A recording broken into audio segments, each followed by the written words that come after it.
فمن فضلك يعني ما تبسطش الموضوع قوي كده وتقول لي كام موقف. عموما اظبط، هظبط يا بيبي. تمام. طب ما تيجي نشوف مين الرقم عشان نخلص من الاوفر اللي احنا فيه ده. يا ريت.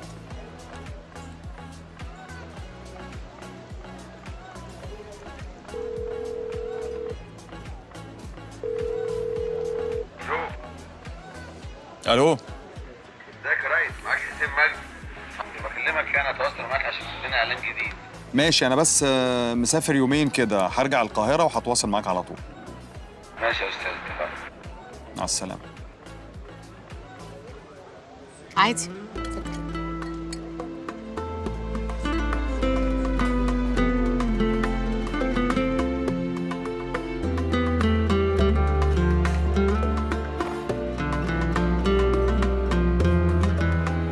لازم تيجوا البازار بكره، في حاجات حلوه قوي، والمره دي انا تقريبا جايبه كل اللوكال براندز.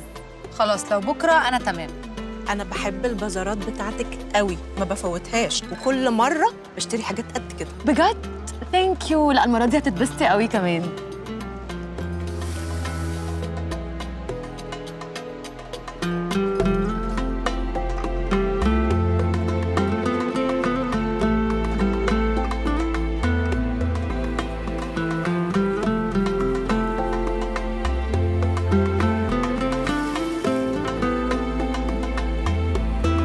يعني على ما تستوي اخد شويه. انا بقول اجي اكل بقى، انا جوعت الصراحه.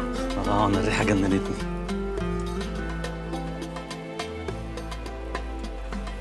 احكي لي، مودك عامل ايه دلوقتي؟ والله يعني الفايبس مش احسن حاجه، بس بمشي الدنيا يعني لحد ما ارجع. اعمل ايه؟ انا عايزه اقول لك ان انا مكسوفه قوي بجد. يعني انتوا طول عمركم اصحاب ومع بعض وبتسافروا عادي، يعني من اول ما انا جيت والمشاكل كلها بدات. حاسه ان انا وشي وحش قوي عليكم. لا خالص، ما تقوليش كده، انت مالكيش دعوه باي حاجه. وبعدين يعني شخصيه جميله وشخصيه محترمه، واحنا مبسوطين ان احنا اتعرفنا عليك. يعني انا بس يعني فكري اختلف شويه الفتره الاخيره. ايوه فاهمه قصدك، بس انت لازم تمهد التغيير ده ريهام. يعني ما ينفعش مره واحده تلاقيك اتغيرت كل ده برضه يا سيف. والله انا بحاول. ايه يا روحي، هو مفيش غير سيف في الحفله ولا ايه؟ ما كنتش اعرف ان مراد اوبن مايندد قوي كده. خلي بالك من كلامك من فضلك، ما يصحش الطريقه دي. انا مش هقبل اي تلميحات من النوع ده. انت اتجننتي ولا ايه اللي انت بتقوليه ده؟ لا ما اتجننتش، بس انا كل حاجه بعملها يا اما غلط يا اما حرام، لكن انت وقفتك معاها بقى ايه ظروفها بالظبط؟ لا بقى انت زودتيها قوي. في ايه بس؟ ريهام ما اعرفش في ايه، انا طالعه الم حاجتي وماشيه عن اذنك. ايه ريهام بس؟